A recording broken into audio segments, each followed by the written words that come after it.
Ladies and gentlemen, boys and girls, children of all ages,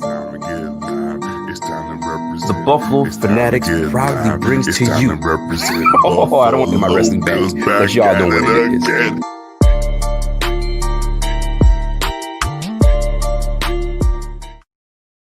Ladies and gentlemen, it's your boy back at it again. Listen, it's been a minute. It's been a while. I feel like I haven't been on the screen in a minute, and I want to give a big thank you actually to everybody that hit me up saying happy birthday. Your boy's getting a little older, whether it was through text, voicemail, you name it, y'all. I received the love, and the love was reciprocated, and I'm giving it right back to you guys. And I thank you guys very much. That was dope. I loved it. Even wifey was like, "Yo, what's going on? Where do you meet all these people?" I said, "I don't know, man. It's the Bills Mafia. That's how we do. And a big shout out to the BF squad, man. A lot of these guys gave me love and they held it down. Tuesday show, Joe Miller, Clay, you know what I'm saying? They held it down. My man Steve was holding it down. They had a fantastic show. And then on Friday, my man Jeff Landers, the vet, came through with Clay and my man Z-Bot, Zach. They crushed that. And by the way, if meat is between a sandwich, it's a sandwich, it's a burger, it's the same shit. You know what I'm saying? I don't know. Everybody was talking about sandwich this, sandwich that. Listen, meat between two pieces of bread. What do you get? Burger, sandwich, all the same shit. I don't give a damn. But it's tricky. You know what I'm saying? But anyway, that being said, I want to thank each and every one of you guys for tuning in. You guys already know what it is. It's the Rico Report. We back at it once again. You know what I'm saying? I miss ringing that bell. And I got some people with me today. That you guys are probably like, what? How? How did you figure this thing out? But guess what? We making it happen because it's the Rico Report. So without further ado, let me bring in my guy, my man's. Yes. Let me bring in my man, the Kingpin in the building. Yo, Rico. What's up, man? That intro is nice. That thing is nice. You feel me? You feel me? But nice. We can't just start the show without bringing my other man's in this bitch. You guys don't even know, man. I'm gonna let my man set up because he's not set up right now. So I'm gonna let Pierre. People have been wanting you on the screen for a minute now. Yo, man. Where you been, man? I've been hiding. I've been kind of, allowing my guys to do their thing. So, but Rico, much love to you, man. Much love to you, man. Happy birthday, by the way. I appreciate that. Yo, man, let the guys know, man. Like, how was the day? Like, what? Let me tell you this. It was nice, man. We got to finish the week. Yo, the last couple of weeks at work has been crazy beat. So it was something I needed. So wifey planned it out, took me out. I got dressed up, you know what I mean, suited and booted and everything. And then the day after, the kids put a little something together for the boy. You guys know why I do what I do is, because I love the Bills Mafia. But you guys know I never interrupt the show when my kids come through because they're number one to me. You know how it is. And for those that do have the kids, y'all know what the deal is, man. So, yeah, it was a great day, great celebration. You know what I'm saying? Another year blessed, 36, man. You can't deny that, man. Can't deny that. You know what I'm saying? And I got to appreciate each and every one of you guys coming through. So we have a full docket. I'm waiting for my guy Z-Bot to come back, but he's not just yet. So we're going to wait for him. Okay, he's back now. And ladies and gentlemen, let me bring my guy, Zach. Zach, what's going on, man? Rico, you blew the cover, man. I got out of the picture. I was gonna slide in Collinsworth style when you introduced me, but next time we'll get him next time, man. I got you. Sunday night, all good. I was wondering what you were doing, man. I had a whole plan, man, but it's all good. I should have let you guys in on it first. Usually when you play something, you gotta let the people know what's going on. That's usually the way it goes, and if you don't do it, it usually doesn't work. And here we are. So that's on me. My bad. So, ladies and gentlemen, welcome to the Rico Report. This is the Buffalo Fanatics. You got your boy Rico here. You got my man. Let me point it. Oh, I got it right. You got my man, the Kingpin, and you got Z-Bot in this bitch. What's happening today? We got a few things to talk about, folks. We got a few things to talk about. The bye week. It sucks because we can't watch the game. We can't do anything when it's the bye week. We sitting there watching everybody else play. But there's some crucial things happening. So this game that went by, the Titans edge out the Ravens in overtime. That's twice now. That is twice. Kingpin, how do we lose to the Titans? I mean, I feel that we can play with the Titans, and they sitting here whooping on the damn Ravens twice. It just felt like everything that was bad happened in the Titans game. I mean, everything. I don't think the Titans even had the ball in their own territory. I mean, yeah, right? So it was as bad all the way around. I see the Patriots lost, which was big as well. So, Lovely. man, I mean, look, the Dolphins right now are up, what 7-0, right? So they're already up 7-0 already. Big game already. So you just busted a large one, though. Let's go. Let's get it. They're near the red zone. They're near the red zone. So, and that's the thing. Zach, tell me, if when you look at the AFC and you see what teams are playing right now, what teams aren't playing, where's the advantage for us? What do we need happening this week without us doing anything? What is into our advantage? What do you think? Man, let's see. I mean, I think advantageous to us, it's having a week to put that game behind us. I think a lot of people can look at the bye week and say, hey, it's going to be a long time since we play again. We're going to sit on that for 2 weeks. But a week goes by and you really get to, work out not only the injuries that the team has, but perhaps the mental fogginess that a game like against the Cardinals provides to a team. I think at first I was upset the Bills had a bye coming this week after a loss like that. The more I thought about it, the more I think it works in their advantage. They have a full 2 weeks to prepare for a very crucial end of the season here. A lot of big games. Every game is crucial for the most part. We have 9 teams coming in today into Sunday that are 6-3 or better in the AFC. It's unbelievable. The AFC is wide open. I don't think it's ever been this competitive in my life. So the biggest advantage here is the fact that the bye was when it was. Obviously, we would have loved to have had the win go our way against Arizona, and it would have been a much better bye week. I'm still claiming the win, by the way, Zach. But I think I am too, man. Mentally, I can't sleep without claiming the win in my head. It's unbelievable. But it couldn't have came at a better time. And when you look at what's coming up and what the Bills had to deal with as far as injuries were concerned, I think it was perfect timing. And as far as the games are going on today, there isn't like a ton, I think, that circulates around the Bills. Unfortunately, Miami's playing the Broncos, and I think we all kind of assumed Miami's going to wind up winning this one. If Denver can figure it out, that would be great.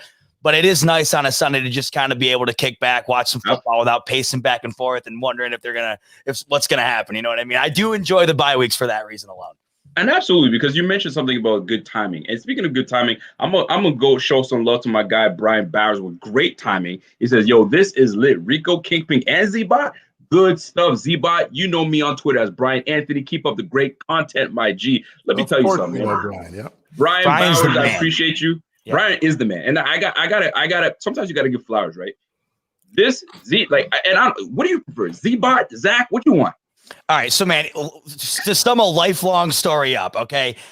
My dad was calling me Z-Bot since I was literally a half foot tall. There's a picture of me when I'm about 7 months old with little play blocks in front of me spelled out Z-Bot. So fast forward to 7th grade, our technology teacher goes, "You guys can go buy a nickname in class if you want to." So all my buddies start punching me. They go, "Tell him Z-Bot, tell him Z-Bot."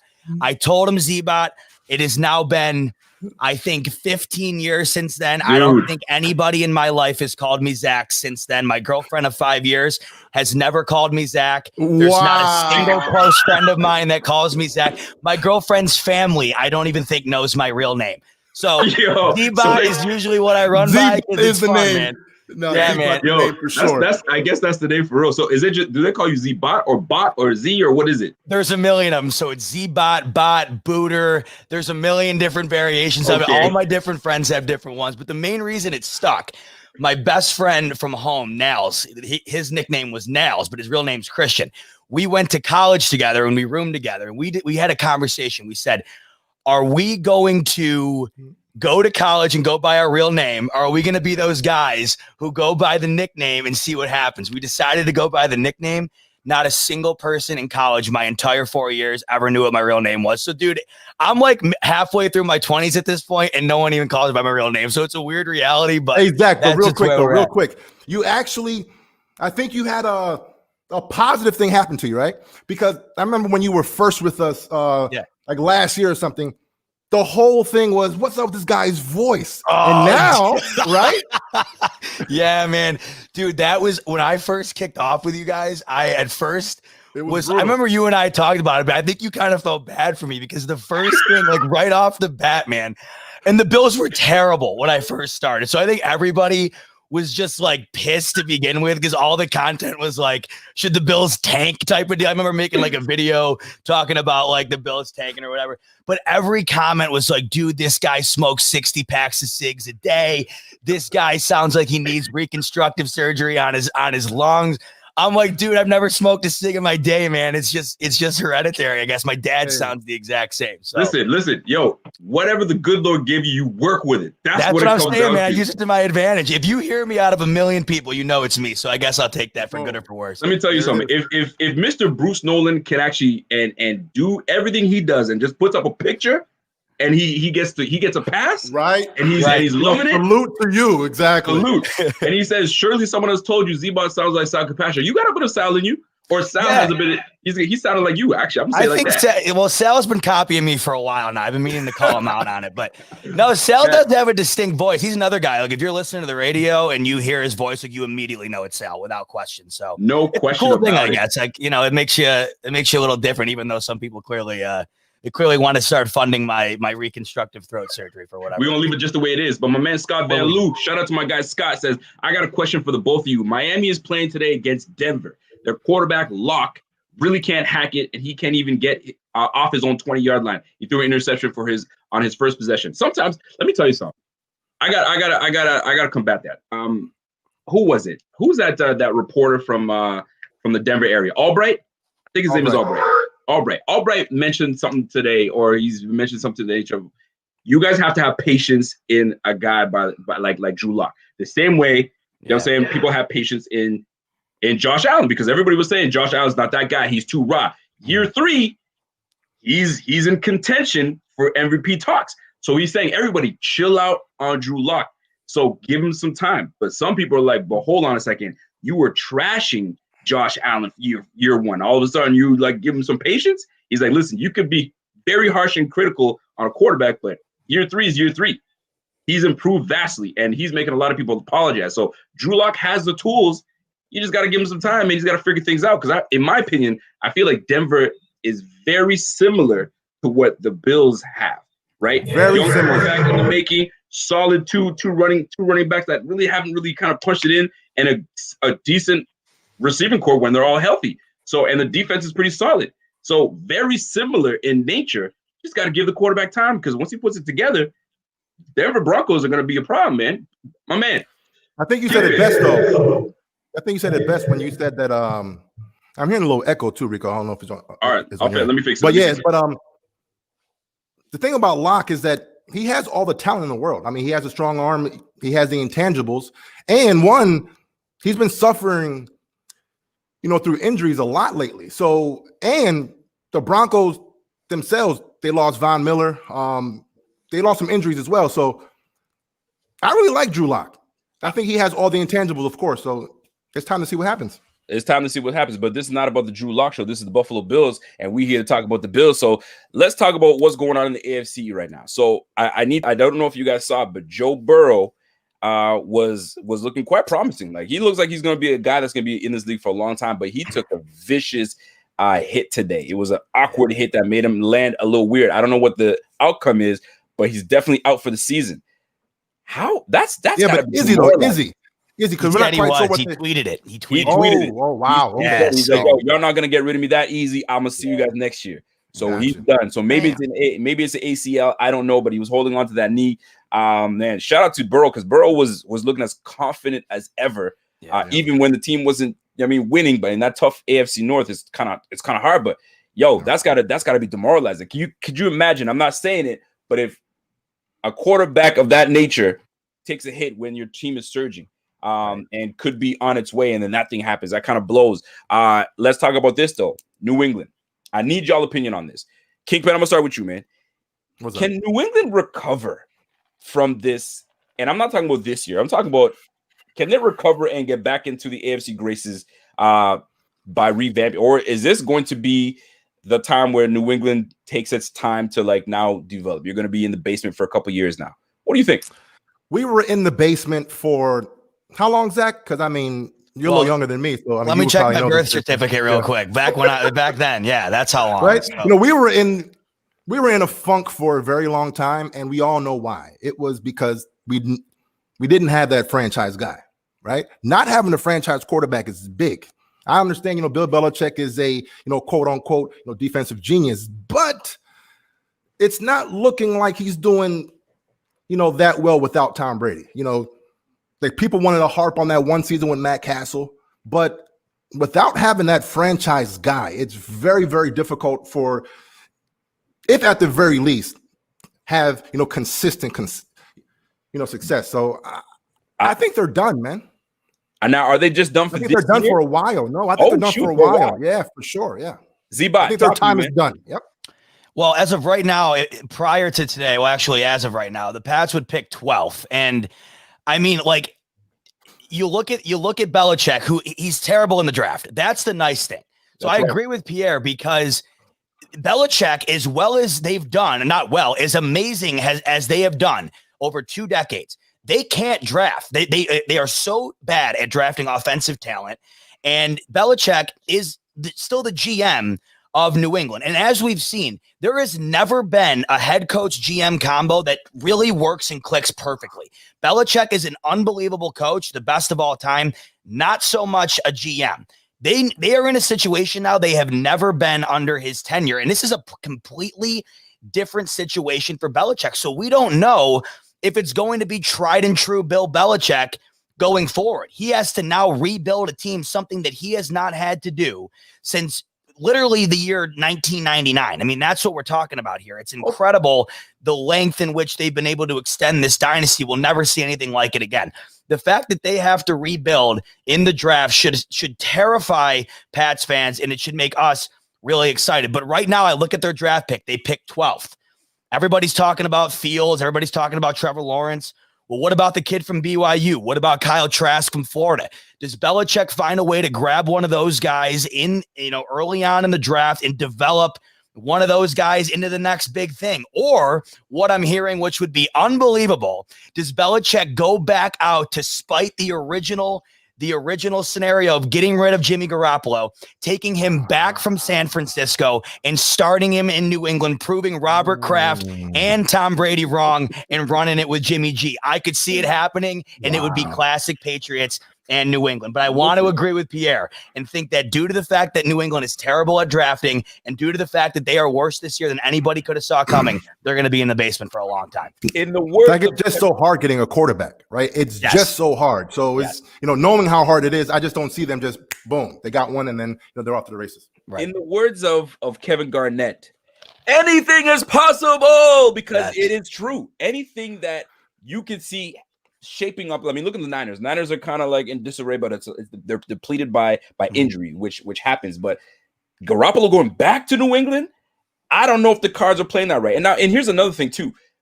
Can we split on how we show love to Belichick on head coach Belichick and the guy that gets all the groceries, Bill Belichick, because his grocery getting is not great.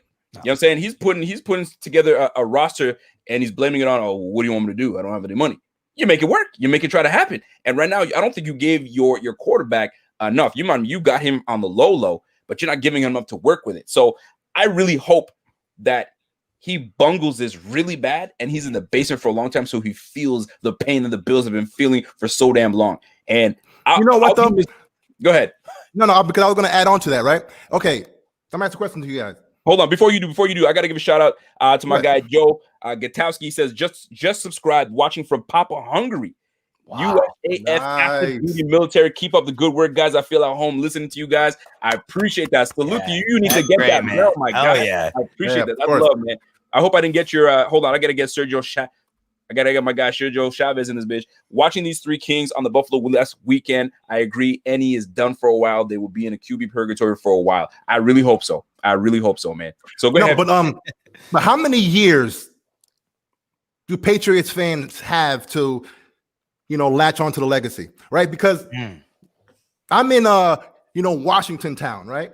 Yep. And all I hear, whenever I'm talking shit about the Skins, all I hear is, well, we have 3 in the case. And I'm like, oh, here we go. All right. You haven't been good for the last almost 30 years, but you want to latch on to this, championship. So how many years do the Patriots fans have? Because in my opinion, it's over. It's over. Yeah. I honestly, we have to wait till offseason to really see what's happening right now. It's trending downwards because it doesn't look like as soon as Tom Brady left, man, you started seeing people opt out. Yo, I ain't playing this year. And key players at that. So it could be a trend that if Tom Brady ain't here and he's the one that makes us work, I'm out, right? But there's some guys that are getting paid. You get paid to this job, right? Yo, how much you paying me? All right, I'm gonna stay. I'm gonna stick around. But we'll see. We'll have to see. A lot of players were actually taking less because they had Tom Brady and they were winning. Yeah, Belichick pays nobody. They pay nobody on that team. They didn't ever even pay Tom Brady. He was taking cuts all year long. His wife was making the money in the house. They don't pay anybody over there. Boy was living off his endorsements, man. So you can't do that. So Kraft's got to open that wallet up, or you ain't gonna get nobody because right now you guys lucked into a 6th rounder. You know what I'm saying? In Tom Brady, and he brought you mad success. Where are you gonna find another Tom Brady? I don't think so. You had Ryan Mallett. You tried it with Ryan Mallett. You got rid of Garoppolo. You tried it with a whole bunch of guys. You know what I'm saying? So I'm not going to have that. So I do need to bring this up, though, because this is something that is now starting to become something that's going to be all over your screens. Lamar Jackson. Before we get into Bills, right? Lamar Jackson right now. The Ravens, it affects us because these are playoff caliber teams. So we may face one of these guys. But Lamar Jackson is looking pedestrian-like, man. A lot of the things that they were saying about this man year 1, he proved it wrong year 2. Now year 3, you're like, come on, son. Like you gotta start making these plays, man. He's looking like very much like a Tyrod Taylor-esque, where I'm like, yo, get it together, B. Get it together, because right now you can't just latch on to Andrews, my guy. Yeah. You brought in Hollywood Brown for what? Like, if I'm a receiver and you guys are sending me, and I'm trying to be as unbiased because I love Lamar Jackson, but if I'm a receiver and you trying to draft me to come to the Ravens, nah, son. If I'm tight end, yo, bring me there anytime. But receive, like, what is happening with the damn Lamar Jackson and the Ravens, boy? That's 2 losses they've taken now. You know what's saying right here? So I see the comment from Huffin says Lamar has been figured out. And look, are you able to adjust to being adjusted to? Rico, I know you heard that term from me for many years. Yes, right? Sir. When it comes down to quarterbacks, at least the young ones, I've been, real big on the fact that we can't really, judge a quarterback until they have figured out how to adjust when teams have adjusted against them, right? Josh has done an amazing job in constantly adjusting and taking steps forward. Yep. But then you have the Lamar Jacksons and even the Baker Mayfields who are taking steps back. So was it the 1 year fluke? It's looking like it as far as, when you have the quarterback saying that the defenses are calling out our plays, it means that, okay, whatever you're doing, like Huffin says, you kind of been, getting figured out. So, and I'm gonna have to put this in there because a lot of people want to blame, and I didn't like the comment that Lamar made. Oh, they're trying to figure us out. Then you don't have, if the coach isn't trusting you enough to make your adjustments and audible and get out of things that you think the defense is like, run right. It's on you. Yeah. It's on you. You know what I'm saying? Mm-hmm. And it pains me to say this, but I have to be as real as possible. So Greg's saying Greg Roman can't design the offenses. Sorry, can design offenses. Greg Roman can't adjust offenses. And Lamar isn't developing as a passer. And he's not. So the real question is, who you need a guy like Josh Allen had that is specifically there to develop him. I don't know if Lamar is just skipping out on having a specific guy playing at the quarterback with him all offseason, but he's going to have to get it together because they're going to label him the gimmick freaking quarterback that he tried not to be labeled, but he's proving it. So, Zach, is it too late for him to recover, to become a passing quarterback in this league? Here's just another reason why you have to be extremely excited to have Josh Allen on our team, right? We've already seen Lamar Jackson win an MVP, and everybody wanted to crown him the greatest quarterback from that draft, perhaps the next great, right? We've seen the best of Lamar Jackson. We have seen his ceiling. He won an MVP and went 14-2. We have not seen Josh Allen's ceiling. I don't think anybody even knows what it is. Between last year and this year, the leap, and as Pierre has ribbed on me for multiple times, I don't think he saw it coming. I sure as hell did, and I don't know anybody else other than Pierre, really, who saw that massive leap coming. So why should I not believe that there's more in store? It was an unbelievable progression from Josh Allen from last year to this year. Now we're seeing Lamar Jackson regress immeasurably, and this was happening prior to this year. You have to remember, Lamar Jackson, even though they went 14-2 last year, they lost in the first round of the playoffs to the Titans, who nobody thought was going to do anything. And he is not capable of winning from behind. He does not have a career victory where they are trailing at half. And just again today, they have an opportunity to score a touchdown on the final drive of the regular time, and he throws the ball out of bounds. They settle for a field goal. They get the ball first in overtime. They go 3 and out. Titans win. Lamar Jackson is not a quarterback I want on my team in a clutch scenario or in a scenario where I need to get points. He's a flashy player. He's incredibly fun to watch. But if I wanted to build my organization around somebody right in this moment, Lamar Jackson probably doesn't crack my top 10 list. And the reason for that is because I do not think he is capable of leading his team to victory when the going gets tough. Look at Josh Allen. He should have had his 12th game-winning drive last week. That would have been the most since he's came into the league. That's what matters. Winning MVPs don't. The stats that Josh Allen has proved over his career and his time thus far, including the progression, is what does matter. First of all, you know what, though? But go ahead. I was going to say, just to piggyback on that, Zach, and Bruce said it best. I don't think you caught what Bruce said, Rico. He said that Greg Roman is able to design offenses, but he's not able to adjust when it comes down to a quarterback like Lamar Jackson, that you can only play him in that offense. Right. Because I see, maybe I read that correct. Maybe I read that different because I felt that he designs the plays, but it's up to the quarterback to see and make some adjustments. Maybe I'm reading it wrong. That can be the case too. But the thing about Lamar Jackson is that you can only run, that style of offense, where as like a Josh Allen, for example, you have options. And you know what? And reading Bruce's comment again, it's a combination of both. He's saying Greg isn't adjusting and can adjust, and Lamar isn't developing as a passer either. So it's a bit of both. So the trend is looking. You had a good athlete in what's my guy Tyrod Taylor, and it just got cold. It just got blah, right? Couldn't do anything. And right now it's looking kind of like the same. So it's a bit of both. The blame is a bit of both. I got to give a shout out to my guy, Scott Van Loo, because he's been a fantastic supporter. So let me jump on that comment from my guy, Scott. Scott says, say Miami wins today. We would have two wins out of the rest of our games to take the division. I know we got more conference. I'm trying to decode what he's trying to say. Conference wire 4-0 in our own conference. But does that mean we will still have a run to stay ahead of Miami? If I'm reading this correctly, I don't give a damn what Miami's doing. We just got to keep winning what we got.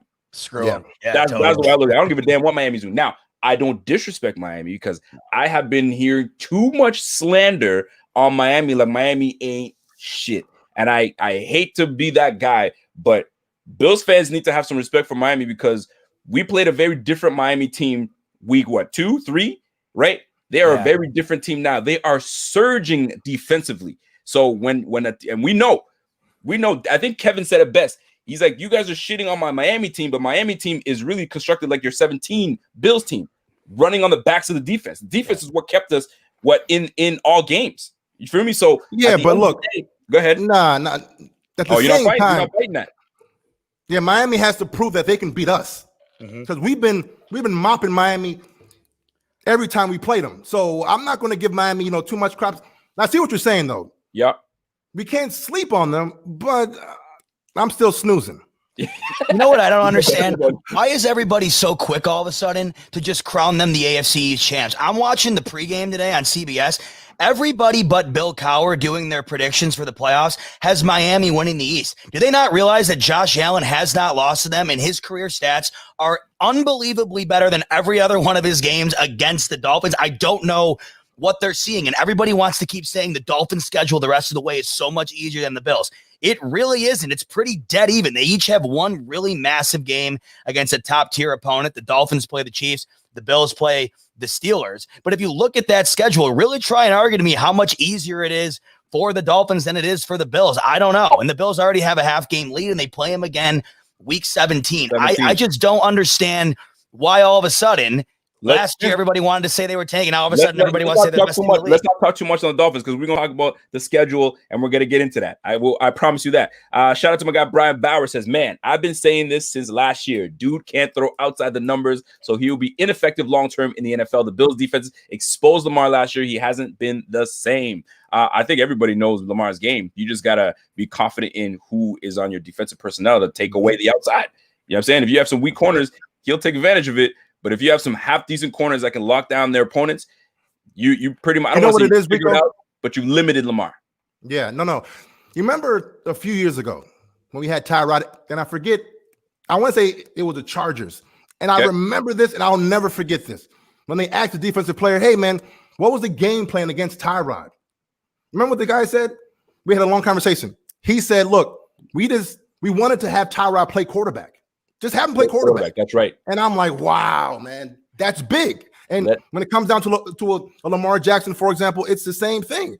Have this guy play quarterback, and it's a whole different offense. It's a whole different offense for sure. B. Sully, I appreciate that. My G says, Tua really said he thought it was going to be harder playing in the NFL. Shaking my head. I can't wait to play them. Yo, did Tua actually say that? He thought it was going to be harder? Oh, yeah, he did. Okay. So he's confident. Yeah. So all it takes is a good lick. And he gonna rethink that statement. That's for damn sure. Yeah, he gonna rethink that. Randy Bobandy says Z-Bot speaking the truth. My man Randy, I love the profile picture, man. That is epic. Loving that. My man Randy Bobandy showing love, man. I got it. So fellas, I gotta jump into the next one, right? So right now we're looking at the Steelers right now. Steelers are 10-0. What do you make of the Steelers? Because now before you get into that, they've beaten 3 teams with a record of over 500. 2 of them are from the AFC North. You got the Ravens and you got the Browns, and they've beaten the Titans. Everybody else has been below 500. So what do you make of this 10-0 Steelers team? Are they for real? Are we to take them seriously, or do we match up right perfectly against them? Because in my opinion, I feel we do. Z-Bot, I'm gonna start with you. How do you feel about these 10-0 Steelers? Yeah, I know, man, it's weird. I look at the schedule, I look at the Steelers, and they're undefeated, and it's a primetime game. It should be the one that really sticks out the most as far as what one out of the games that the Bills fans should be terrified about. I don't necessarily know if I'm really that terrified of the Steelers right now. Yes, they're 10-0. I don't feel like they're 10-0. And everybody keeps saying they're the worst 10-0 team they've ever seen. I don't know about that. But do they really feel like they're 10-0? Does a 10-0 team barely beat a Cowboys team who had a quarterback that was working at Burger King 2 weeks before he played in that game? That was awful. It was a terrible outing by Pittsburgh. And I just don't know if they're truly 10-0 worthy. And I think that that's going to catch up to them towards the end of the season. And by the time they get into the playoffs, obviously they're a threat. Their defense is phenomenal. But I think in a weird way, Ben Roethlisberger almost holds them back in a way. And I think that there comes times, I think there comes times in these games, especially in the game against the Titans a few weeks back, where the Titans should have won. It was 27-24. Ben Roethlisberger had numerous picks in that game, and they had multiple opportunities to put the game away. Not that I'm saying that he's like the detriment, but I'm just saying I think that as of right now, with the Steelers and the situation that they're in, obviously Ben Roethlisberger is on his way out. I don't think he's necessarily making the team that much better, or at least better than we think other quarterbacks in the league make their team. But in looking at it in general, I just don't necessarily look at the Steelers like a team that truly sticks out to me as a undefeated team and one that's going to make a Super Bowl run. That's very interesting. You feel like that Roethlisberger is holding them back, because when you looked at, I mean, obviously he changes the game, he changes the team dynamically, but that he's why their team is 10-0. Let's be real with each other. So I'm not sure their defense. I'm not sure I agree with that either. Yeah, I'm not agree with that either. Roethlisberger's Z-Bot tripping right now, but I'm gonna let you I get the overall premise.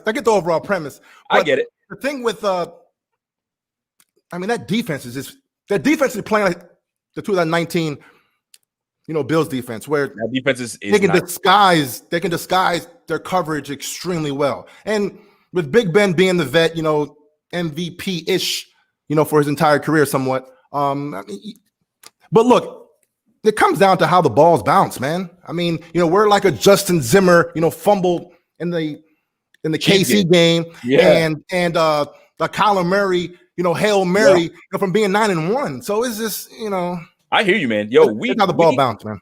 I have to say this, man, because I don't think people realize, and it's almost like you have to remind people, we didn't build this team the way it is right now for us to la-di-da ourselves into the playoffs. No, sir. We built this team to take it to the championship. We're built to win right now. And I don't think anybody's really paying attention, right? Defensively, I hear you. Because I am. Hell yeah, you're right. We knew what kind of quarterback. I mean, I didn't. And I'll be straight to admit it. I was like, what? We drafted Josh Allen, but like that's all behind us now. But I don't think anybody saw this coming, right? You put a whole bunch of weapons around Josh Allen. All of a sudden, he's looking like the second coming of blank. You could put it. I'm not gonna put it out there because there's something coming out soon, but y'all know what I'm talking about. So he's looking really nice when there's weapons around him and everybody's efficient. I mean, I have some reservations on certain players, but nonetheless, we're built to win right now. So all this fuckery that's happening right now, all we got to do is get into the damn playoffs, get out of that first round. I'm telling you right now, we're going to be a dangerous team to deal with. And I'm telling you right now, people are not, they're sleeping on us still. They're talking about the Dolphins winning the East.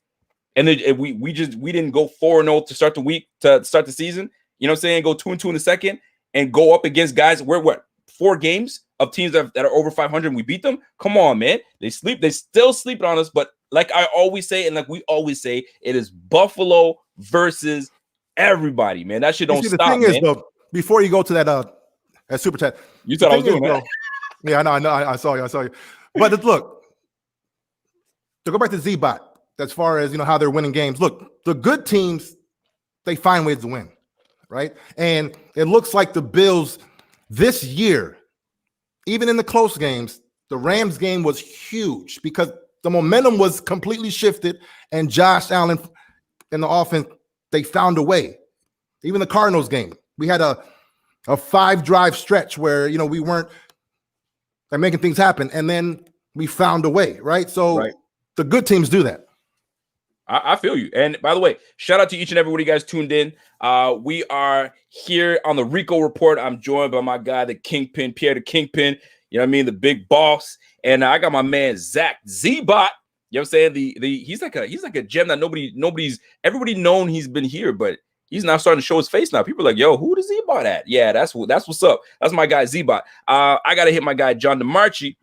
He says, look, Bills had 3 games that based on game play were 50-50, Pats, Cards, and Rams, and went 2-1. We need that 2019 D and run game and 2020 pass game, and we are good. Get healthy, go on a run. Let's get this. And I'm with DeMarchi on that one. I really do agree. But you said something earlier today, Pierre, and you're like, yo, we're a Hail Mary away from this and the fumble in the KC Chiefs game. But we were also very close to losing to the Patriots. Let's keep it a buck, because if we didn't come in on that clutch it's play, all about how the balls. Not yet. I like how you said a clutch play. It wasn't a fluke play. It was a clutch play only because Justin Zimmer, he went to go punch the ball out. It wasn't like he was tackling them and Cam ended up fumbling. No, it was a practice play that Zimmer came through for sure. I like that. So, gentlemen, I gave you guys some talking points earlier today. We're about to get into it. Some Bills talk. So for those that are tuned in for the first time, this is the Rico Report. You guys are tuned in to the Buffalo Fanatics, right? I got my man Pierre, I got my man Zach. Let's get into it, gentlemen. I sent you some talking points. So I said 3 items. Give me a second. Let me read off my phone. So 3 items the Bills needed to address in the bye week. We may all have some similar answers, and if we do, we'll just scrap them up. We'll just go. But Zach, I'm going to start with you. 3 things we desperately needed to work on or address in this bye week for us to surge and really start getting our act together to head into the playoffs. Well, for starters, Broncos took the lead, and Tua's stat line right now is terrible. So I just wanted to put that out there. I love it. I'm loving it. It's rolling. My ears. I love it. All right. So first and foremost, I think the top of my list as far as things that need to be improved. Third quarter. I feel like I've said this 1,000 times. I'll say it another 1,000 times more. The third quarter for the Buffalo Bills right now is their Achilles heel. It's terrible. It's the only quarter out of the 4 that they have a negative point differential, and it's not even close to being positive. It's way in the negatives. They are awful in the third quarter, and it winds up making these games a lot closer, and it ultimately can wind up in games being lost, like we just saw against Arizona, 17-7. In favor of the Cardinals in the third quarter. That game's a whole lot different if the Bills find a way to get something going in the third quarter. Their defense shut down in the third quarter. They held Arizona to 9 in the first half. They wind up giving up 17, and then the offense just couldn't do anything. We got a turnover off that fumble. Luckily for the Bills, it was right near the red zone. They were able to punch it in. I don't know if the Bills score at all in the third quarter if they don't get that fumble, because things stalled terribly, and they really weren't able to get anything going up until that last drive, which would have been or should have been the game-winning drive. So that's number one on my list. Number two, it's figuring out what you want to get out of the real quick, before you go forward. Yeah. Now, as far as the third quarter, do you think it's more mental now than anything? Because if they're good for 3 of the 4 quarters, like, it has to be something. It really makes me wonder. And the thing is, I don't think anybody has an answer. McDermott. I do.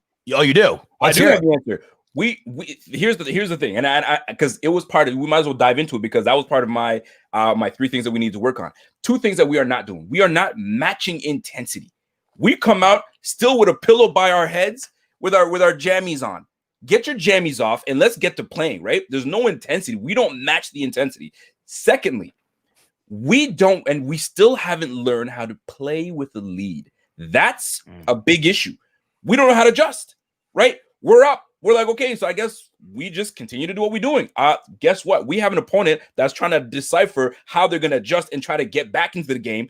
We have to now be playing chess. It's like we go from playing chess the first 2 quarters, then we go back to playing checkers, and then we decide to switch the board and go back to playing chess again.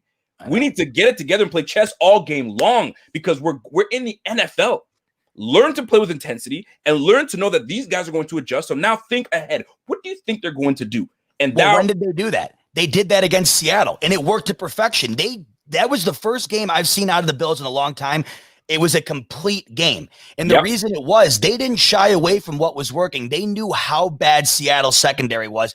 They didn't stop throwing the ball all game. It was intermediate throws nonstop. Everybody was wide open. They didn't try to run the ball and run the clock out, because they knew damn well Russell Wilson was going to eventually score 30 plus. It's inevitable. So they kept throwing the ball all game, and it worked. I think against Arizona, they tried running the ball a bit more than they did against Seattle. They couldn't get anything out of the run game, and that's going to lead me into my second point, and that's just, we can't run the ball. The Bills cannot run, and my question here is, at this point in the season, right, you're heading into week 12, what do the Bills want to get out of this run game? Because it has to be no secret at this point. They just simply cannot do it. There's nothing there, and I don't think it's correctable at this point. You're this far into the season. How do you all of a sudden get the run game driving again?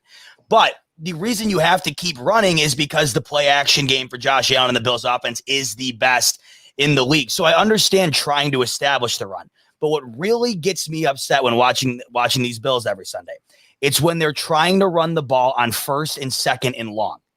It'd be 1st and 10 or 2nd and 8, and they're running the ball off tackle. How many times have we seen the Bills getting 3rd down and 7+ territory the last few weeks? It seems to be nonstop that they continuously find themselves in 3rd and long.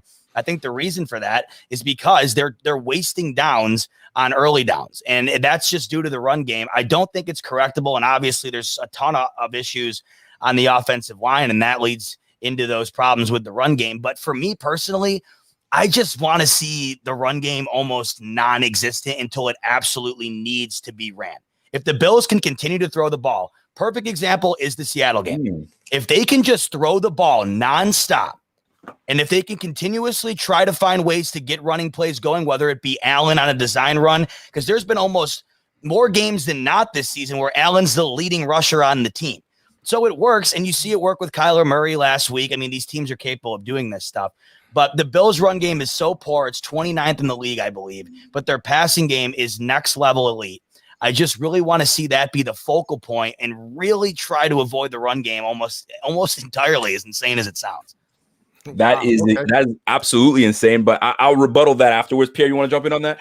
Well, no. I was going to say, I mean, the running game is definitely a problem. Like, it's one of those things that, we're well aware that we have to fix that. But, like, how do you fix it? Like Zach was saying, we can't fix it. I think we can. The guard play. What happened last week? I put a strike in the McDermott cap, because again, it's like what are you doing having Mitch Morris that's somewhat of a healthy scratch? To say, look, he had a concussion. We wanted to give him an extra week to heal. That's perfectly fine. But you can't tell me having Ike Buns, Feliciano, and Brian Winters as the interior lineman is the best 5 linemen. It's just, if they can fix the guard play. And now, because here's another thing too. I think there's a lot of politics going on.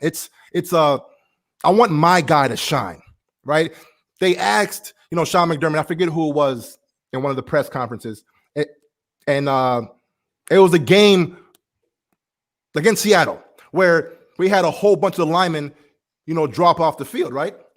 And they asked McDermott, hey, are you involved in in who comes in, right? And he was like, no, that's on OG Bobby Johnson.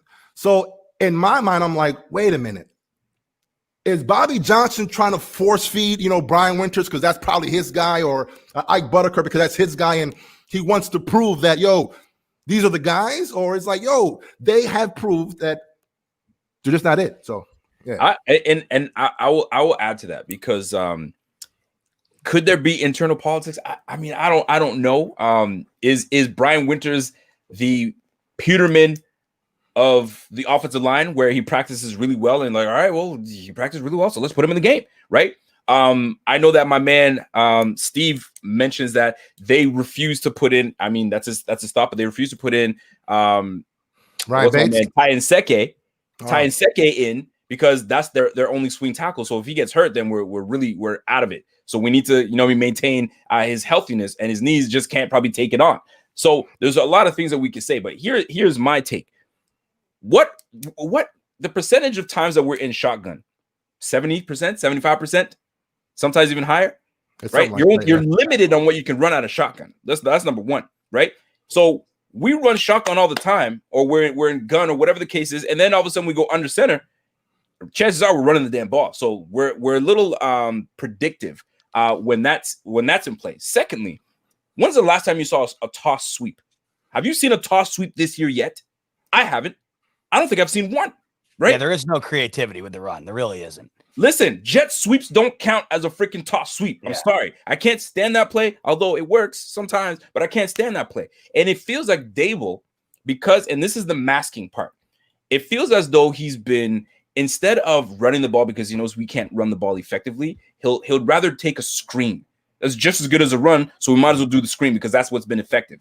But there comes a time where you have to start getting the ball to your running backs to at least ice the game. So I'm going to go back to what Z-Bot said. He says, man, we might as well just keep throwing the ball and forget about the run game. Guess what? That's why we lost against Arizona, because we were up comfortably 24-9, if I remember the score correctly.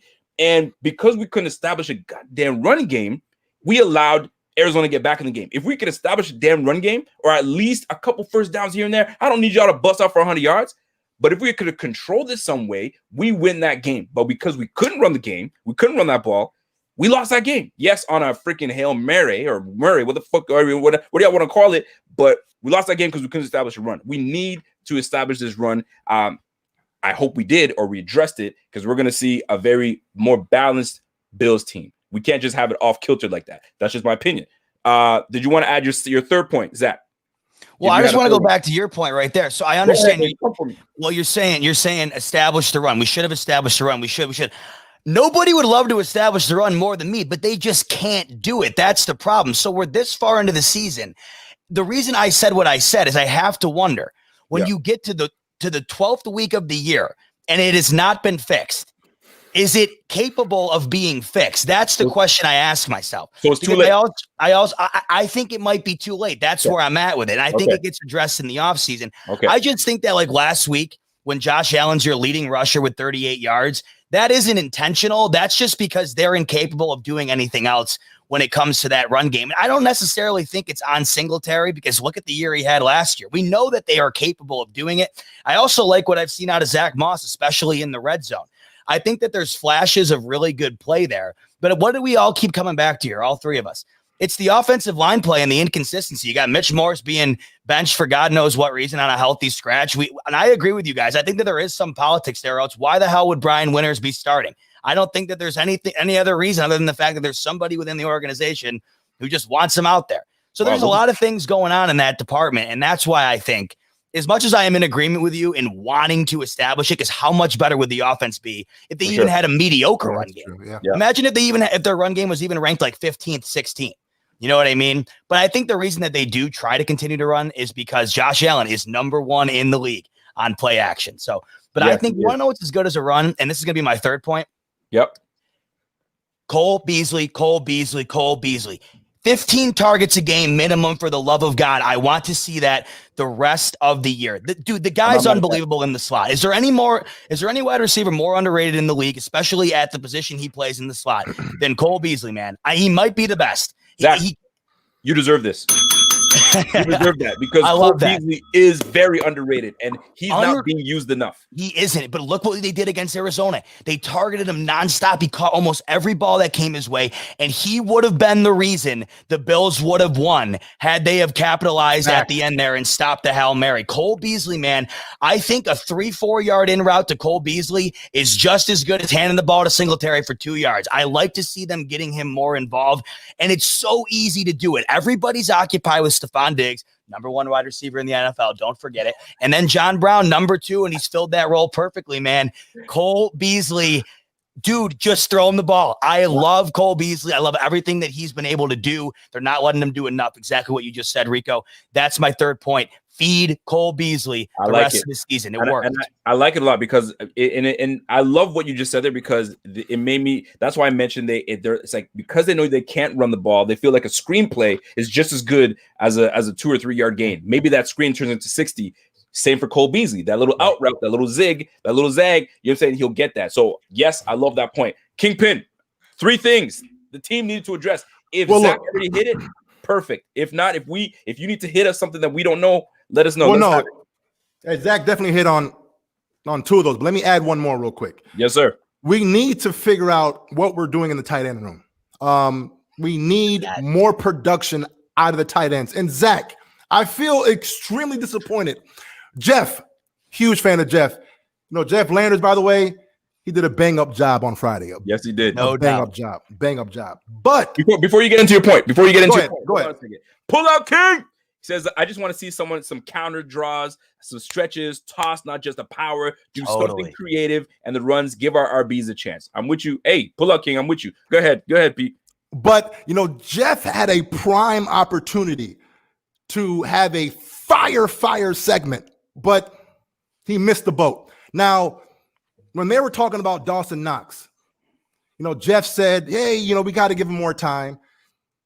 Clay said, yeah, we got to give him more time. But Zach said, I'm done with Knox. And they didn't even – I was like, I need to hear Zach's point on why you're done with Knox. If I could give Zach a little air, boom, I'm with you, B.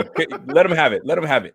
You want to know what, man? It's one of those situations where I don't know if I have any legitimate concrete evidence to say that Dawson Knox shouldn't be on the team, right? And I'm not going to sit here and pretend that I do. But when I watch the Bills, the tight end position is borderline useless at this moment in time.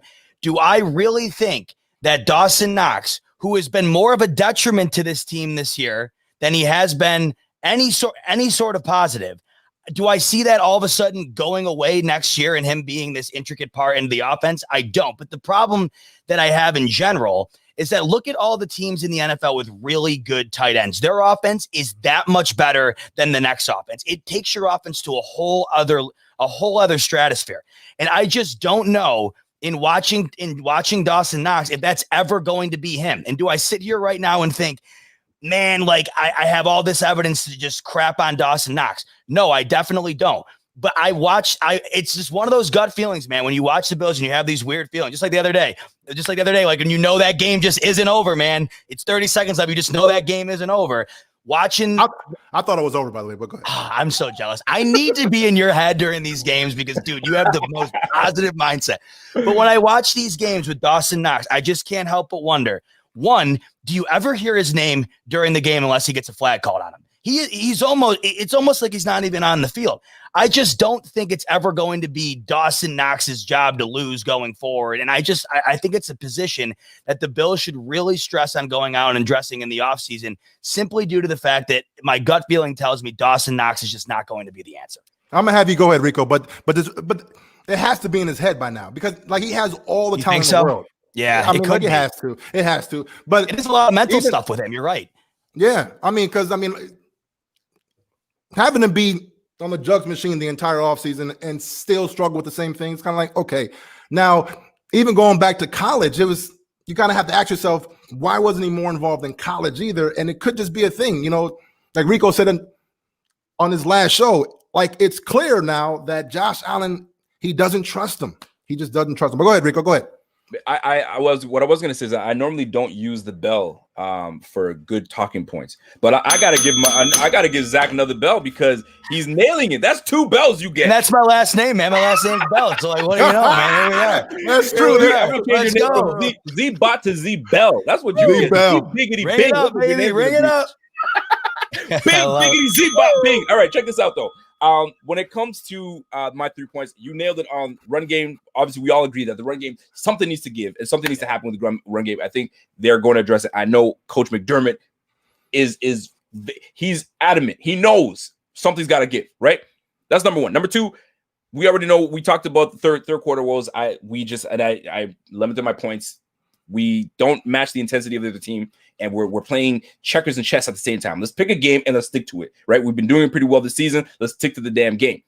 Third is, the most obvious is this gave us an opportunity for everyone to get healthy. For the first time in all season, we could potentially have a lineup of Dawkins, Ford, which he's still on my bust alert. I don't care what anybody tells me. He still is. I may not have concrete, evidence, but my eyes don't deceive me. I see what I see. Anyway, Dawkins, Ford, Morris, if he's healthy enough, Feliciano back to right guard, and then we have Darrell Williams at right tackle. If we have that 5, maybe things start to change. Is it that one individual that's just throwing things off, right? Yeah. Who knows? But that was the one thing. It gives everybody a chance to get healthy. It gives Josh Norman a chance to get healthy, although I'm not like battling for him to come back to position because right now it looks like Wallace might be the better pick. I don't know. Or even Dane Jackson is playing quite well, and I have no bone about putting Jackson at corner and leaving him across from Trey White. That's just me. But which brings me to my next segue, and my next thing I wanted to talk to you guys about is what water under the bridge. I bring this up, right? We tend to have a gripe on someone or something that the team is doing that during this bye week, it gave you time to reflect and say, maybe I was too harsh on that or those things. So, Pierre, is there something or someone on this team where you're like, I'm ready to just forgive and give you another chance? Water under the bridge. Let's start over. Is there something or someone on this team that's got you feeling some type of way? Sean McDermott. What? You better Sean McDermott. Only because I mentioned it earlier. Are we dealing with politics right now when it comes down to offensive line? Like if we come out, the next game and we have that same lineup you said, Sean McDermott, we're good. You learned your lesson. Ike Buns is actual buns. Brian Winters is some garbage. Let's have our guys out there. Then I'm fine. Because again, like Zach said, it's hard for me to believe that Motor lost it. Like, it just doesn't make any sense, right?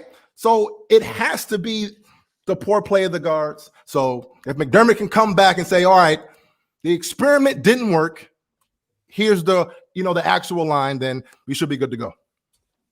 My McDermott. That was out of left field.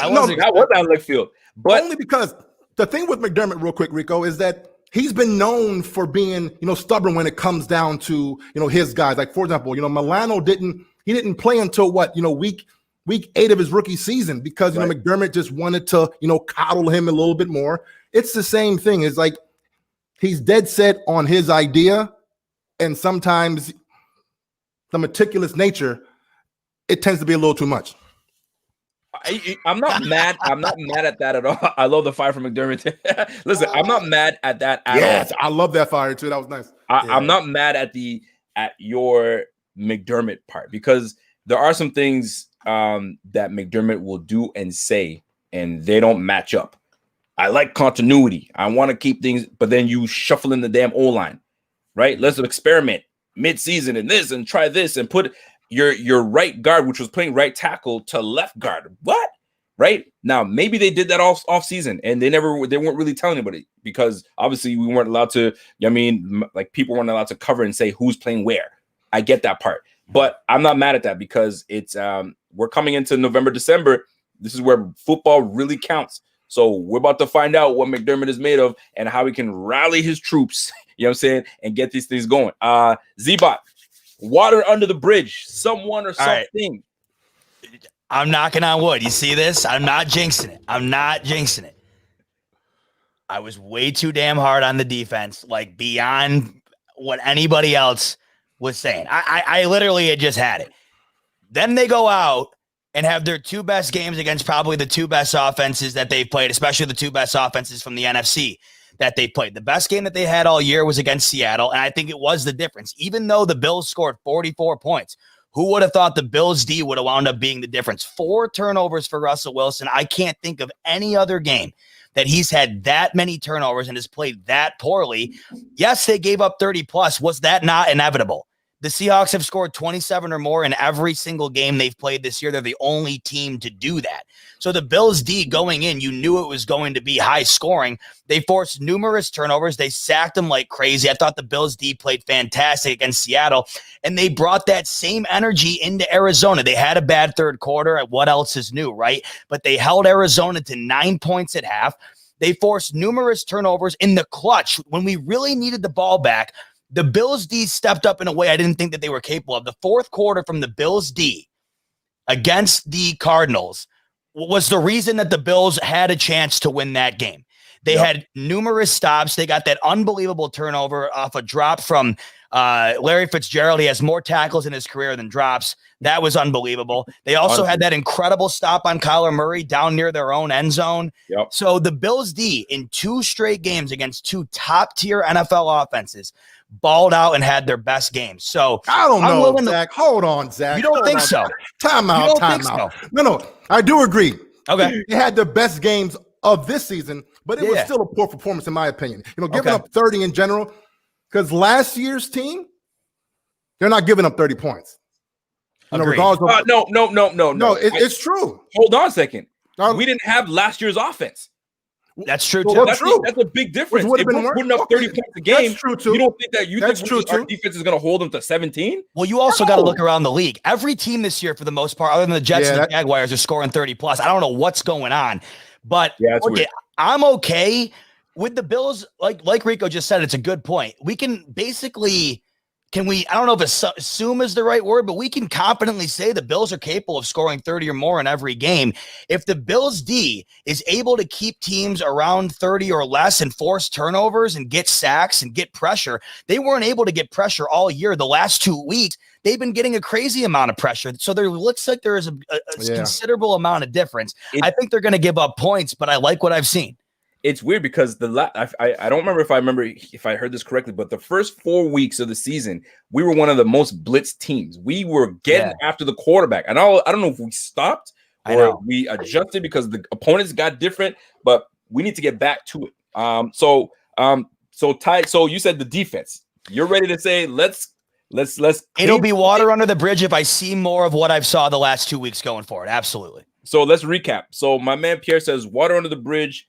If my man McDermott could be more consistent and say what he means, personnel adjustment. With a personnel another adjustment. thing too, just to add on to that real quick. Yeah, I understand the defensive linemen, playing 50% of the snaps. How they're rotating. I'm not a fan of that, man, because it comes down to a point where the D linemen, they have to figure out their moves against their opponent. If they're constantly, coming in and out, it's hard for them to kind of, set some plays up. So yeah, I can see that. Yeah, McDermott just has to say, look, these are my guys.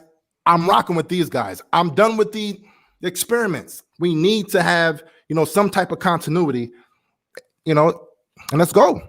And I just wanted to say, I never said the defense is good or great. I've just said that they've been better the last 2 weeks than they've been all year. They're not last year's defense. You know what I mean? I wanted to rile you up a little bit. That's all. No, totally. But I wanted to clarify because I don't think 34 points and 32 points in consecutive weeks is great defense, but they've gotten turnovers and they've gotten pressure, and we haven't seen that. So if we can get more of that, I mean, at this point, that's more than we could have asked for, especially through the first half of the year. So I'm going to jump in and give you my water under the bridge. And that goes specifically to Dawson Knox. If Dawson Knox bum ass can actually become someone that the quarterback can rely on for just a dump off, because ball in hand, he's fantastic, right? He's athletic. Everybody talking about he's so athletic. He graded really well on the whatever exam, and he was amazing. Great. But you can't catch the ball. It means absolutely nothing of how athletic you are. You're done to me. You're not, right? Receivers that can't catch. Do you know where they go to play? Cornerback, because they can't catch. So when you're a tight end, you should be the relief. You should be the guy that helps out your damn quarterback. Now, he's gonna have 2 weeks to reflect on his poor play all season long. His ability to, when they say his name, it's because he caught the ball, not because he fumbled, not because he was caught holding, or not because he blindsided a fool and got us brought back, right? We want to call his name because he made a great play. I mean, can you think on the top of your heads 2 great plays that Dawson Knox has ever made? I'll give you one. The catch he made against the Chargers, the Broncos that we played, and the Bengals, and he dismantled that guy on the sideline. That's one. Then the second play is the catch that he made. I don't even think he realized he made the catch, where it got stuck to his bicep. Remember that one? Against the Ravens, shit. Yeah, yep. My bad. I didn't really mean to catch that, but here I go. That's it. I don't know any other big play Dawson Knox has made, right? And he's supposed to be big athletic. If your offensive coordinator trusts in you, he'll make plays for you. If your quarterback trusts you, he'll find you. And I'm willing to let the water go under the bridge if my man can reflect and become that guy, because that offense that we have right now that's already potent becomes even more potent when teams have to actually pay attention to who 88 is and where he's at. But right now they see 88 in, like, boy, please, who's up? Where's Cole Beasley at? Where's Stephon? Because I ain't paying attention to this dude. I'll get my lineman to cover this guy because he ain't shit. So water under the bridge if my guy Dawson Knox can come through and do his thing. And I got to give an honorable mention to AJ Klein. Woo! AJ Klein. How about that man, huh? AJ Klein, the last 2 games, is like he's found his joie de vivre. You know what I'm saying? That is the joy to live, but the joy to play the game right now, because he's found his spot. And if that can continue, this defense, it's weird that I'm going to say, because if AJ Klein can do well, this defense is going to surge, because right now him playing alongside of Edmonds with Milano out hasn't been as bad, although points doesn't reflect. Last 2 weeks, yeah, the last 2 weeks. Specifically speaking, the last 2 weeks, because those are the 2 games that AJ Klein has played well and has been making plays, right? So shout out to AJ Klein with the last 2 games he's been playing well, and I need to let the water go under the bridge if my guy can really do something in Dawson Knox. And I got to take Jeff King's comment here. He says the defense has been better. However, they are a big disappointment compared to last year. I think we all agree with that. It's a shame they couldn't have put it all together because they couldn't be pimp slapping the entire NFL. Here's one thing though. Maybe, just maybe, they hone in when it comes playoff time. Maybe this 2 games, the stretch of 2 games is what is getting us ramped up, ready for the playoffs. And maybe that's how we do. But anyway, that was that. I love the fact that you go ahead, Pierre. No, I was gonna say I like that idea as well. I mean, look, it comes down to the D line. Our D line, they have to consistently create pressure, especially up the middle. It seems like, like you were saying on one of your shows, Rico, we have a whole bunch of 3 techs right now. We have guys who are out of position, and we're not getting that pressure up the middle. We're not able to hold double teams, which would allow, Tremaine Edmonds to, do what he has to do. So I think if the defensive line play can get just a tad bit better, our defense will be better as a whole. You know what? Somebody mentioned Duke Williams as tight end. I always said, please don't ever even mention Duke Williams as tight end. But you know what? The way we've been playing right now and the way we've been spreading the ball out, I mean, obviously we'd have to activate him and deactivate somebody. Maybe Dawson Knox, who knows? But I'm just saying, who knows, man? Maybe that's what they end up doing. Putting a guy that can, jump in there and actually catch the ball. But some people are going to say, but what about that catch he dropped in the end zone? I just flip you the bird because I'm not about that Duke Williams slander. Not today, sir. So, gentlemen, we're going to talk about this is going to be the last segment of the show. The remaining games on the schedule, This is the hot topic right now because right now we face the Chargers next with a hot Herbert. Justin Herbert is hot. I don't like that haircut of his. His haircut is looking kind of weird to me. Different dude. That was weird, huh? That is a little strange. Yeah. But nonetheless, he cut the locks. He's ready to dial in. So we have the Chargers at home. No better time to come off a bye week and take on a team that we've had time to prepare at home. So is this an easy dub? At home, it depends on the weather. You can go ahead pull out Kingpin. I have a weird feeling. Go ahead. I get that. No, I was going to say I have a weird feeling that we're going that we are holding both the offense and defense back to save a lot of firepower. Yeah, but we can't risk on losing games either, right? No. If we're holding things back, we have to make sure, okay, the game's in hand and, we're trying to, finesse some things. But yeah, I just don't know, man. It's one of those things where it's like we have a solid team, but the Chargers to me they don't scare me that much, man. But what I will say is I would rather play them in LA because Rico, it is a thing. I saw you making a joke of it the other day, but it is a thing, and it's something that we have to kind of get a little worried about when it comes to Josh Allen. That's probably the only flag that I'm still waiting to see. I know what you're saying. Where I'm going. You know where I'm going with it. Josh Allen in bad weather is a different guy. Now, again, a lot of quarterbacks, all quarterbacks, they don't play their best in bad weather, of course. But with Josh Allen, it's like it's kryptonite somewhat. Now, I'm just saying it's something for us to pay attention to. That's all. Exactly. That's all it is. So we take that dub versus the Chargers? I think so. Yeah. All right, I'll take that. Z-Bot. Yeah, it's definitely a win, but to say it's an easy win, no way. The Chargers have not lost a game this year by more than one score. And now with Burrow down, Herbert's going to win Rookie of the Year. That is the best 2-7, soon to be 3-7 team maybe ever. Like, they are a couple really bad plays away from maybe being a playoff team. I mean, they really have talent, and their offense is really good. And Herbert, I mean, I love the kid, man. I mean, I've watched almost every one of their games. He is a stud. The Bills are definitely going to win. They have a lot to go out and play for on Sunday. They want to get back into their groove after that loss last week. They're definitely going to get the W at home.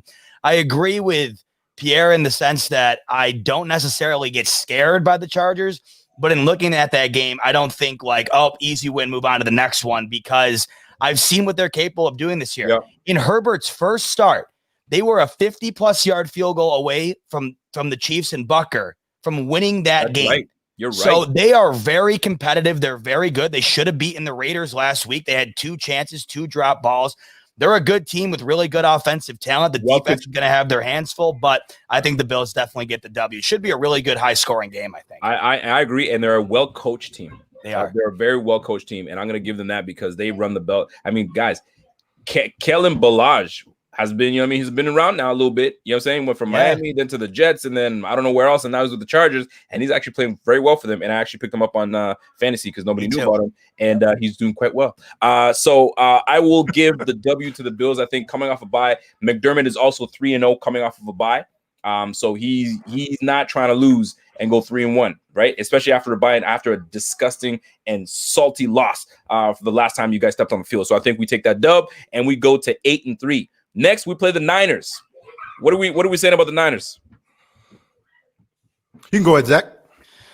49ers, obviously, they aren't a fraction of what they were last year, but they are a really odd team to me this year in general because they have been atrocious in some games, and they've been halfway decent in others. I mean, they've beaten the Rams. They absolutely smoked the Patriots, and the Patriots have been playing teams fairly close. They gave the Seahawks a good game. I don't think that they're very good in the sense of the word, especially compared to what they were last year. They're obviously not a playoff team in the NFC. I think it is Jimmy G's last year in San Francisco. I think Shanahan's had it with him. So there's a lot going on out there. They've also been riddled with injuries that has decimated that team. That's a big one for the Bills. It's a primetime game. The Bills have 3 remaining primetime games of their 6, which is so awesome. And that is being one of them. It is, yes. This one's a Monday nighter. It's in San Francisco. And what I like about the San Francisco Monday night game is even though it's late for us over here on the East Coast, it's still nice and sunny and light out over on the West Coast when they're playing. It'll be at 5 o'clock or whatever. You got to ring that bell on that one. Absolutely, right? Because it's great weather out there, Pierre. And what is Josh Allen like, man? He likes that good weather. I can't see the Bills losing to the Niners, man. I think the Niners probably find a way to give it their best game, seeing that it's a good opponent coming to town. But I just think that they are ravished up and down on that team. The Bills are too good to lose to the Niners. Yeah, so I see 9-3 with you. A lot of the points you made was spot on. Because having the injuries that they've had, especially at key positions, and having George Kittle, man, it's pretty big. Injuries. Yeah. Eric Swetlick says, great show, guys. Awesome content. He says that Milano's the missing link and he deserves a contract besides the injuries or look for answer in the draft. Which is it? He says tight end, cornerback, linebacker, draftable lineup help in the free agency and draft. And he's not wrong because a team without Milano, it's different. It's not like we've never done it before. We've done it before when he got hurt. And we're adjusting to life without him, but we get him back after the Chargers game, which would be nice. But what do we need to hit when it comes to free agency and draft next year? Is it too early? Tough. Too early? It's a little it's not early somewhat because I know what the glaring need is, and like in my opinion, that's the D line. We need like a legit, one tech. Now I wouldn't draft him in the first round, but we definitely need a guy who can push up the middle. But like as far as Milano, it's just tricky, man, because this is like he's such an amazing player when healthy, but of course he just can't stay healthy. So like as far as like contract options that are realistic, in my opinion, it's either you're going to franchise him, which is a possibility, and I think it kind of makes sense as well. Kind of see I give you one more year, or you give him an incentive-based contract and say, hey, look, man, we'll pay you as a top, outside guy, but you have to, hit a certain amount of games, which it makes sense to me. So here's the deal on this one. So we are 9-3 at this point, right? We've collected a couple wins against the Chargers. We went West Coast. We go up against the Niners. Now we've got, and we're going to assume that the Steelers win their next 2 games because I think when I looked at the schedule, they weren't playing teams that would give them issues. But you know what? It's the NFL any given Sunday. Let's assume they go 12-0. So it's going to be the 12-0 undefeated Steelers versus the Buffalo Bills at 9-3. And I believe this game is also a Sunday nighter. Yes, sir. In Buffalo. This is in Buffalo at home. What do we say to that, gentlemen? I think we match up well against the Steelers. Some people don't think we do. I think we do. Yeah, I think we do too. Now, spotlight is on us. This is going to be the 3rd time the spotlight is going to be on us. We did not fare well the first game when the spotlight was on us. We were just some hot trash, right? Although we kept it somewhat close, but it didn't look good because we got just killed in the run game. But it was designed, right? Anyway, nonetheless, 9-3 versus the 12-0 Steelers. What do we say? What are we looking at here?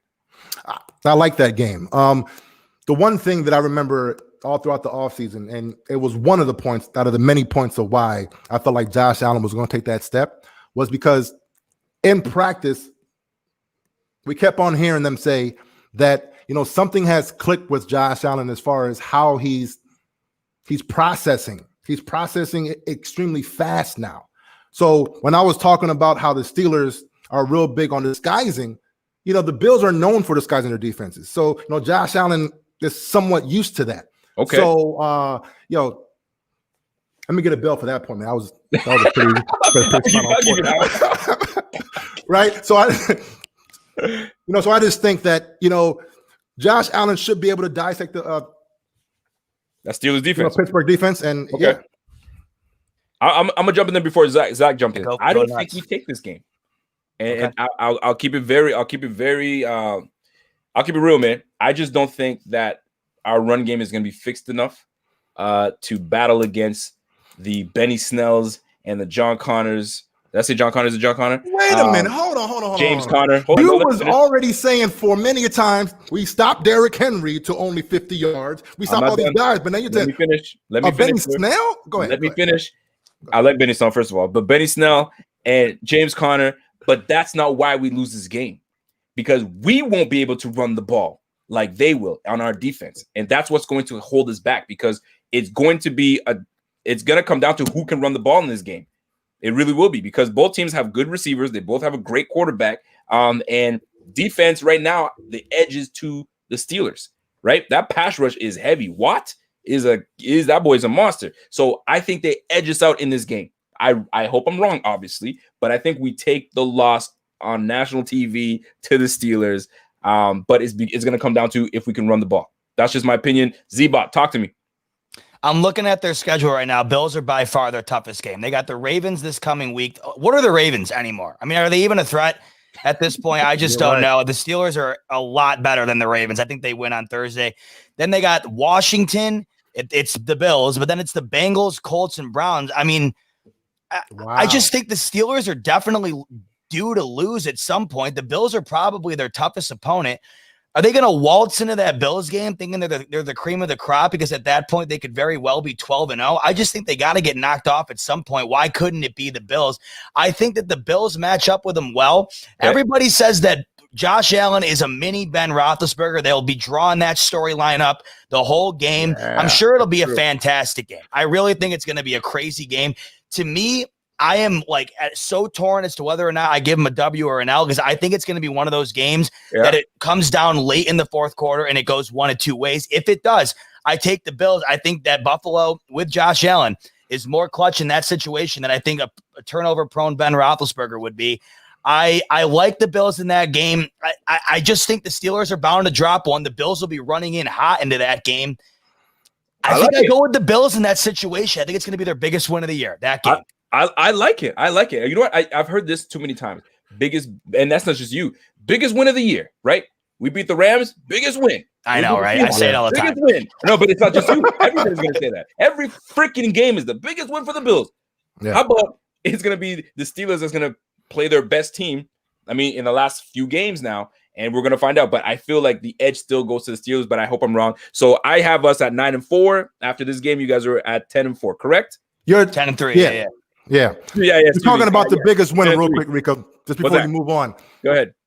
When we say the biggest win is the next game, it's so true, because look, if we lose to the Chargers after the Dolphins beat them, the Dolphins now become, first in the AFC East. So again, that's why the next game is always big. It's always big. You're not wrong with that. You're not wrong with that. Scott Van Loo says we always talk about Dawson Knox, but whatever happened to Tommy Sweeney? Did he get released, or is he not? Is he on the practice squad? Tommy Sweeney is right now nursing and slated to come back onto the active roster potentially, but right now he was on the PUP, and then I think there's working his way back onto the active roster. I think he's on practice squad right now. I'm not even sure per se. But he's not released. He's still on the roster.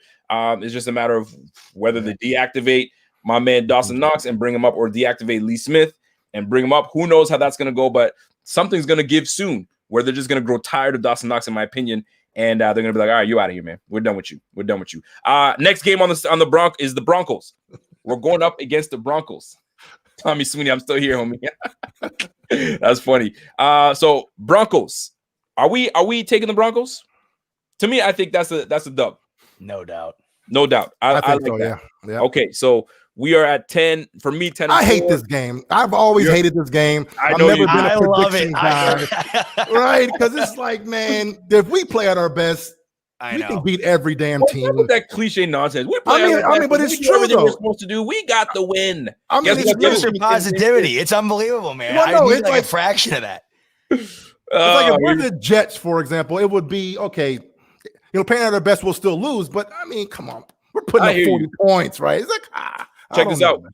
Sunday nighter at the Patriots. Sunday nighter at the Patriots. Oh, my God. In Gillette Stadium. That's going to be a big game. Edelman. Huge. Burkhead. Right? Being able to beat the Patriots twice in a year is just tremendous. I'll let you go ahead and piggyback off of that, Zach. We're taking this. We're sweeping it. Yeah. I don't give a damn. I'm taking it. If we want to talk about not biggest win or whatever, to me, this is the biggest game of the year for multiple reasons. One, Pierre, like you just said, this ends the dynasty officially. If the Bills sweep the Patriots, something they have. When is the last time, if ever, that they've done? I have no damn clue. It's almost impossible, right? It was almost impossible to beat them, let alone beat them in New England and sweep them. They could do so on a national stage, but what makes it even bigger, you know damn well that game is going to have an insane amount of playoff implications. With the Dolphins the following week, a win or loss could switch the Bills up a couple spots in the pool as far as the seating is concerned. We have no idea how big that game is going to be. And not only is it big in that sense, it would also, to me, officially put the dynasty to bed, and it would be the Bills division to lose from here on out. So that, to me, man, is the game that I have circled. Like, that's the big one for me. So is it a W or an L? It's a massive W, man. I think the Bills go out against the Patriots, and they play much better than they did the last time around. And I think the Bills bury them. They bury them on Monday night, and I think they find a way to score more. They weren't able to score against the Pats last time around. I think they get it back in gear. Definitely a win. Dude, the Patriots should have lost to the Jets, man. They suck. They are terrible. I think one of the big points, too, is that by the time we play the Patriots, they should be out of the playoff. So, you know, their energy might not be there. Who knows? But, yeah. I'm taking – I think it's going to be a strong W. It's going to be a statement W, but not for the league to say, hey, the Bills are here. No, it's a statement for the divisional bragging rights for the year, right? We swept the damn Patriots, and I think we take that. I don't care how we win it. If it's 6-3, I don't give a damn. But you know what, though? Hoffman said it best. Love the energy, because you can tell Zach, he still has that black cowl over his head. You know, it's just like he needs to get my umbrella. Get rid of this thing. I like it. Like us beating the Patriots would be a big, big thing for Zach for sure. That's huge, and I'm with Zach all the way. So I think we all agree. I think that's a dub for all of us. All right. So here we go, man. So I got us at 11-4. You guys are at 12-3 because of that win against the Steelers. Here it is. This is it. The Dolphins, 1:00 game, and it's at the. The Dolphins are home to the Bills. Home to the Bills. Okay, now are we going? Now, what are we playing for here? Are we playing for the number one seed? Are we playing for the division? Are we playing? You know what I'm saying? Okay, we're playing for the division. At this point, I don't think we're playing for the number one seed. The scenario I heard for the 1 seed is like next to impossible. I think the Chiefs have to lose like 3 times. So I don't know. So but that would be unreal. What are we saying about this game? Because there's a lot to do with it. I mean, for the division, everybody's playing. Everyone is playing for that division, right? And if it's like, we already have this in the bag, I mean, it all depends on how it goes. But let's just say this is for the division. Let's just say it's for the division. This game is the one. Who's taking this game? Look, as far as right now, like I said earlier, it will be extremely difficult to pick against the Bills. Knowing how historically bad. Yeah, exactly. We played extremely well against the Dolphins. Whether if it's home or away. So I just don't see it now. We also know that, Josh Allen, I mean, he's real big on the hero ball. When he feels like the spotlight at its highest, he tends to do a little extra. Now, it could be good, sometimes, but it can also hurt him. So I just don't see us like in this specific, situation. I just don't see us losing this game. Eric, spot on. That game better be flex, especially if it's the scenario that we're talking about. You're damn right.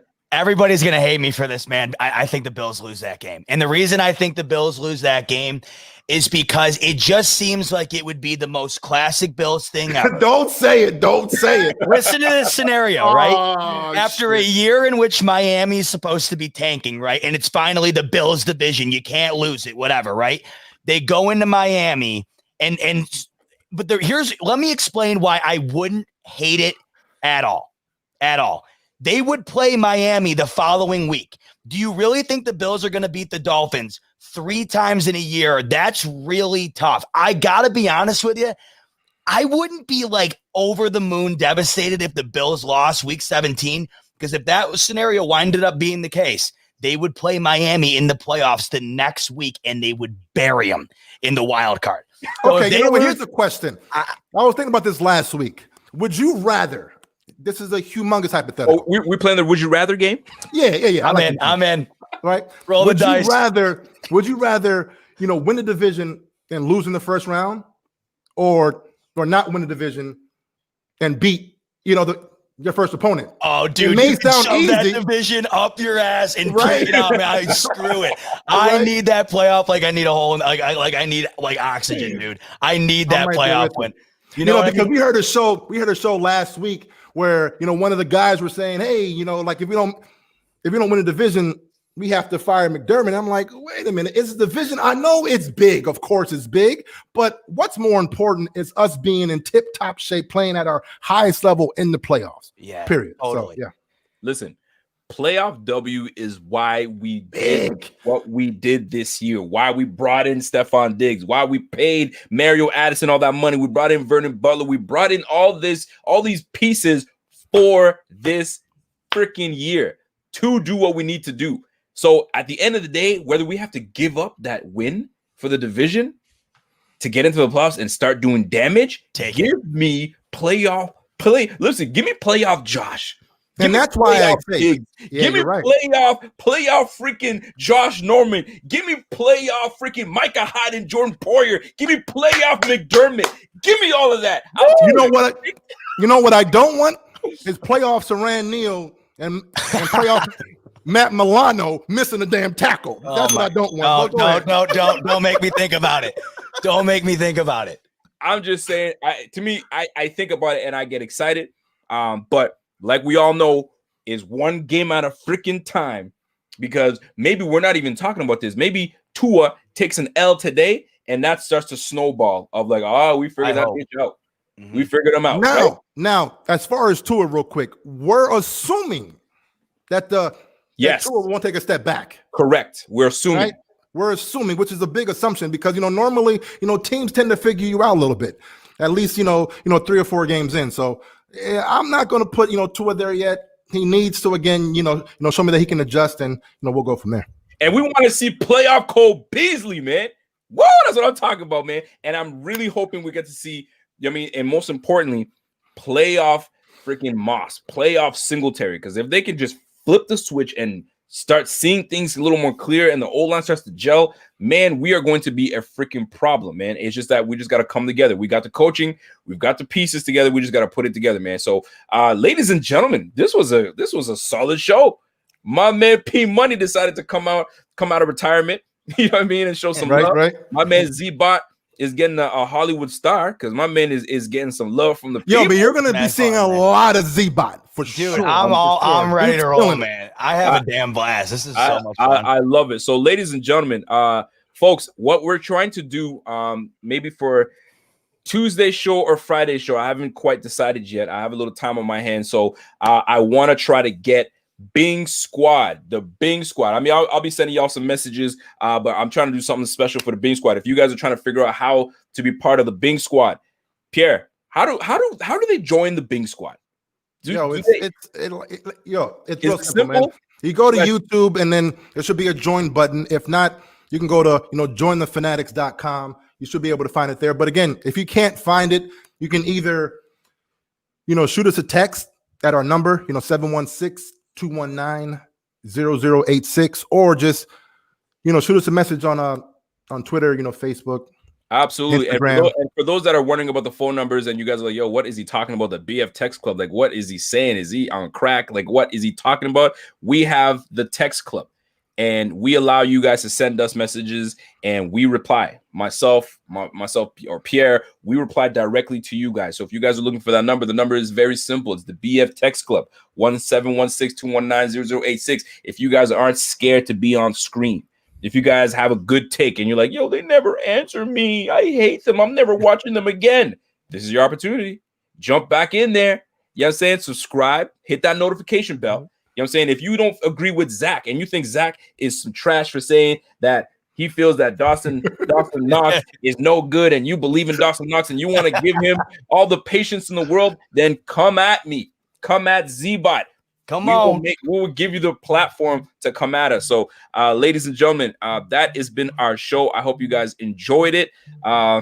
Z-Bot, OK Rico Report every Friday will be good. Hey, man, listen, let's tell you, Rico Report is on Tuesdays, Fridays, and Sundays after the game. So we have a big week coming. We need this dub against the Chargers to get that ball rolling. So that's been our show. Pierre, what you got to say to people before we get out of here? It's always love, man. It's like I said on every damn video I'm on, and just in general, man. You guys are absolutely awesome. The support that we get just on a daily basis, especially the Bing Squad. The fact that you guys are able to do what you do is just absolutely amazing, man. So shout out to you guys. But of course, I can't go on video, end the damn video, and not say it's the Kingpin, and I'm out. Yo, I tell you right now, every time I watch the damn videos, I'm waiting for that. I'm like, yo, I don't care what Pierre's saying. It's the King. Oh shit! And I get up in there. Z-Bot, talk to the people, man. Let them know podcast when it's coming. When's the next time you're gonna be on screen? Let them know. Talk. That's right, man. Podcast Bot Talks Bills every Tuesday. It's out in the morning. Cue it up on the way into work. I'm recording it tomorrow. Obviously, not a ton of Bills stuff to talk about this week, but we'll talk about the NFL and the week that was, and we'll look at the Chargers game coming up in the rest of the year. So that'll be out Tuesday. But great show, guys. It's always mad fun getting on online and getting live and doing this stuff. And I appreciate everybody who listened. Just like Pierre said, it's always great to have people. You want to know what I love the most about this is the comment section. It's like you interact with everybody else. It's the best. That's absolutely. I need that on the pod. You know what I mean? Like you're talking with everybody. It's perfect. It sometimes gets a little tough when the comments are rolling in and you're trying to catch the good stuff, right. And sometimes you miss a lot of them. That's why super chatting is the most important. If you feel that exactly. I need to read his comment, I want him to read my comment. Why is he ignoring me? Listen, super chatting, man. Super chatting. I have an idea, actually, Rico. What's up? Zach, make a good point. We can actually do a live session that's only for the Bing Squad. So you can do your show as you're going live with, whoever wants to join, who's a part of the Bing Squad. So, I mean, it's a live show for just a biggity Bing Squad. Okay. Bing Squad. I'm with it, man. I'm with it. I'm for sure with it. So, ladies and gentlemen, thank you guys for tuning in to the Buffalo Fanatics. And you are watching the Rico Report. I had a good old time with my man Z-Bot and my man Kingpin. We got to do this again. I'm trying to have a huge BF, big time collaboration. Megapod. I don't want to call it a megapod. Let's call it something else. We're gonna call it something, but we're gonna have the whole crew. I'm talking about Joe Miller. I'm talking about Steve, the Bills guys. I'm talking about the Bills overdue, the whole squad. You know what I mean? Z-Bot gonna be in that bitch. We're gonna try to do it big, right? There's gonna be a lot. We got to moderate it as good. We're going to get Jeff Landers in there, like a whole squad in there. We're going to try to make it happen just for y'all to make it a good show. So, guys, until next time, it's your boy. Y'all got me in my bag. It's your boy. And I'm gone. Ladies and gentlemen, boys and girls, children of all ages,